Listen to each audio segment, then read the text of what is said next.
सुप्रभात बच्चों। आज हम समास के विषय में पढ़ेंगे। मैंने आपको पिछले प्रकरण में समास के विषय में बताया था कि समास क्या है, समास कैसे बनते हैं, समास का विग्रह कैसे होता है, समास के कितने पद होते हैं। पहले आज हम उन्हीं के बारे में पुनरावृत्ति मीन्स रिवीजन करेंगे और फिर हम आगे की पाठ पढ़ेंगे। समास पुनरावृत्ति। सबसे पहले बच्चों, समास का शाब्दिक अर्थ।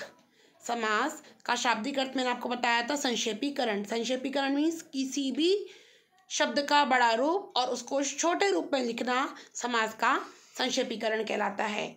समस्त पद क्या है? जब दो शब्द मिलकर एक नया शब्द बनाते हैं तो वह नया शब्द क्या कहलाता है? समस्त पद। समास किसे कहते हैं? जब वह दो शब्द मिलकर एक नया शब्द बनाते हैं वह समस्त पद बनता है और इसी प्रक्रिया के मेल को हम समास कहते हैं। उसके बाद बात करी थी हमने कि समास के कितने पद होते हैं। बच्चों, मैंने आपको बताया था कि समास दो शब्दों से मिलकर बनने वाला एक समस्त पद है। उस समस्त पद में दो शब्द होते हैं, एक पहले और एक बाद में। जो पहला पद होता है, पहला शब्द होता है, उसे हम पूर्व पद कहते हैं और जो दूसरा होता है उसे हम उत्तर पद कहते हैं। और इन्हीं पूर्व पद और उत्तर पद को मिलाकर क्या बनता है? समस्त पद। तो समास के कितने पद होते हैं? समास के दो पद होते हैं, पूर्व पद और उत्तर पद। अब समास विग्रह क्या है? समास विग्रह बच्चों, जब हमने उस समस्त पद को विग्रह किया, उसका अर्थ निकालकर हमने उसको नया रूप दिया, वही हमारा समास विग्रह कहलाता है। अब देखिए समास के भेद कितने होते हैं। बच्चों, समास के मैंने आपको बताया था 6 भेद होते हैं, जिसमें से मैंने आपको 3 समास अव्ययभाव, द्विगु समास और कर्मधारय समास पढ़ाए थे। 3 भेद रह गए थे, द्वंद्व समास, बहुव्रीहि समास और तत्पुरुष समास। वो हम आज पढ़ेंगे, लेकिन पहले मैं आपको अव्ययभाव समास, द्विगु समास और कर्मधारय समास को एक बार बताती हूँ। अव्ययभाव समास, अव्यय कुछ अलग जिसमें कोई परिवर्तन ना हो सके, वह अव्ययभाव समास कहलाता है। द्विगु, जिस समस्त पद का पहला पद संख्यावाची हो, न्यूमेरिक हो, वह द्विगु समास कहलाता है। कर्मधारय, जिसमें पहला पद दूसरे पद की विशेषता बताता है, वह कर्मधारय समास कहलाता है। आइए अब हम पढ़ेंगे आज द्वंद्व समास, तत्पुरुष समास और बहुव्रीहि समास। सर्वप्रथम हम पढ़ेंगे द्वंद्व समास। जिस समास में दोनों पद मीन्स पूर्व पद और उत्तर पद प्रधान हो और विग्रह करने पर दोनों के बीच और, या, तथा, अथवा जैसे योजकों का प्रयोग हो, उसे द्वंद्व समास कहते हैं। बच्चों, उत्तर पद और पूर्व पद मिलकर बना समस्त पद। जब समस्त पद को हम विग्रहित करेंगे तो उनके बीच में, दोनों शब्दों के बीच में आपको योजक चिन्ह की जगह आपको कुछ शब्द आपके माइंड में आएंगे, जैसे और, या, तथा, अथवा। आप तभी पहचान जाएंगे कि ये योजक चिन्हों का प्रयोग इन शब्दों के माध्यम से हुआ है, इसलिए वहाँ पे कौन सा समास है? द्वंद्व समास। आइए देखते हैं इसके उदाहरण। समस्त पद, रात योजक चिन्ह दिन। क्या है बच्चों आपके मस्तिष्क में? रात और दिन। भाई योजक चिन्ह बहन, भाई और बहन। गुरु योजक चिन्ह शिष्य, गुरु और शिष्य। देखा आपने कैसे समस्त पद के बीच में योजक चिन्हों का प्रयोग किया गया, जो योजक चिन्ह हमें और की पहचान करा रहे थे। दूसरा है हमारा तत्पुरुष समास। आपने कारक पढ़े हैं, कारक के चिन्हों से भी आप भली भांति जानते हैं।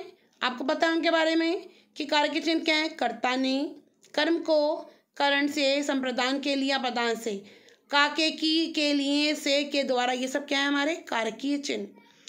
जिस समास का उत्तर पद प्रधान तथा पूर्व पद गौण होता है, पहला पद गौण और दूसरा पद उत्तर पद प्रधान होता है, इसमें कारकीय चिन्हों का लोप होता है, उसे तत्पुरुष समास कहते हैं। बच्चों, जिस समास में दोनों शब्दों के बीच आपको कार्य के चिन्हों का लोप अर्थात कार्य के चिन्ह छिपे हुए मिले, आपको लगेगा कि जब आप वो शब्द समस्त पद बोलोगे और उसको आप विग्रह करने की कोशिश करोगे तो उन शब्दों के बीच में आपको कार्य के चिन्ह मिलेंगे। उदाहरण के माध्यम से देखिए, जैसे था जन्मांध। जन्मांध मीन जन्म से अंधा। तो जन्मांध समास पद समस्त पद जो था, जब हमने उसका समास विग्रह किया तो जन्म से अंधा, जन्मांध के बीच में से छुपा हुआ था, से कार्य के चिन्ह का लोप था, जो जन्मांध से क्या बना, जन्म से अंधा। घुड़सवार, गुड़ मीन्स घोड़ा, सवार मीन्स सवारी, घोड़े पर सवार, इसमें कौन सा कार्य के चिन्ह का लोप था, पर।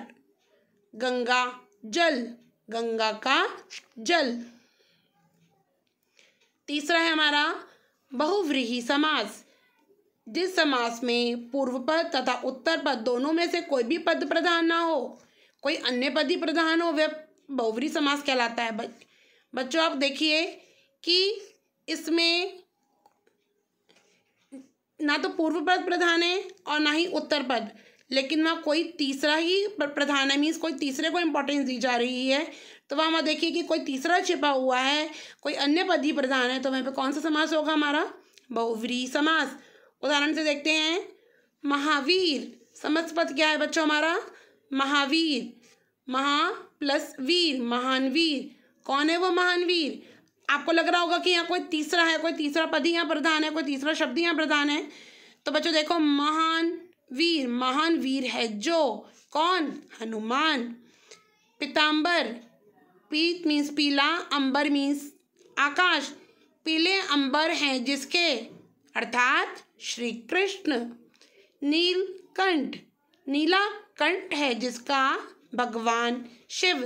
देखा, आपने देखा कि इसमें किस तरीके से छुपा हुआ था। अब मैं आपको समझाऊंगी कि आप समास करना तो जान गए, लेकिन उनके बीच में कुछ ऐसे चिन्हों, कुछ ऐसी पहचान है, कुछ ऐसे बिंदु हैं जिससे आपको समास बहुत आसानी से समझ में आ जाएंगे। सबसे पहला है अव्ययभाव समास।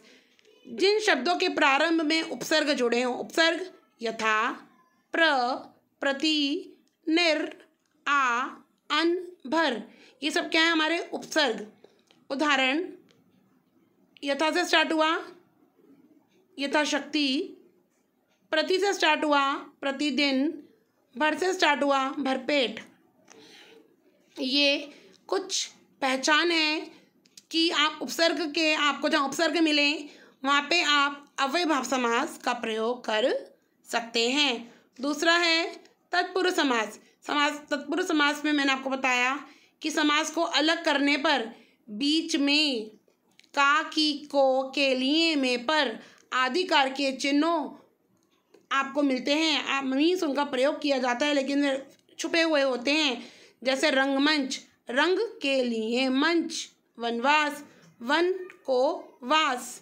नेत्रहीन, नेत्र से हीन। तो ये किसकी पहचान है, तत्पुरुष समास की।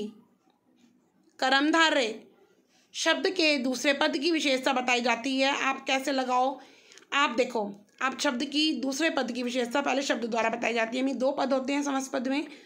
उत्तर पद की विशेषता कौन बताता है, पूर्व पद, पहले वाला पद। और आप जब उस शब्द को विग्रह करने की कोशिश करोगे तो वहाँ पे आपको कैसे लगाओगे, कि कैसे होगा। उत्तर मिलने पर कर्मधारय समास होगा। मृगनयन, मृगनयन, नयन कैसे थे, आगे कैसे, मैंने आपको बताया ना कैसे का प्रयोग होगा। नयन कैसे थे, मृग के समान, मृग के नयन कैसे हैं, मृग जैसे। तो मृगनयन, मृग के समान नयन। द्वंद्व, योजक चिन्ह का प्रयोग होगा और विग्रह करने पर और, अथवा, या, तथा का ज्ञान होगा। जैसे लेन देन, लेन और देन। माता पिता, माता और पिता, और की जगह क्या यूज़ किया गया विग्रह समास पद में, योजक चिन्ह। योजक चिन्ह के अंदर क्या छुपा हुआ है, और। द्विगु समास, द्विगु समास की पहचान बताई थी, जिसमें पहला पद संख्यावाची हो और इसमें समूह का बोध होता है। समूह मीन्स ग्रुप। देखो पहला पद संख्यावाची मैंने आपको बताया था, लेकिन इसकी एक पहचान और भी है कि हमेशा जहाँ पर संख्यावाची होगा तो संख्या किस चीज़ की दी जाएगी, समूह की। वहाँ पे आपको समूह की पहचान होगी, जैसे पंचवटी 5 वटों का समूह, नवग्रह 9 ग्रहों का समूह। फिर आते हैं बहुव्रीहि समास। बहुव्रीहि समास में बच्चों मैंने आपको बताया था कि वहाँ कोई उत्तर और पूर्व पद प्रधान ना होकर वहाँ कोई तीसरा पद ही प्रधान होता है। इसकी एक आसान पहचान ये भी है कि इन समास विग्रह में, बहुव्रीहि समास में ज़्यादातर देवी देवताओं के नाम आते हैं कि पहला पद प्रधान नहीं होता, दूसरा पद प्रधान नहीं होता, वहाँ कोई तीसरा पद प्रधान होता है, और वो कौन होता है, किसी देवी देवता का। जैसे लंबोदर, लंबा उदर है जिसका, कौन, भगवान गणेश। महावीर, महान वीर है जो, कौन, हनुमान।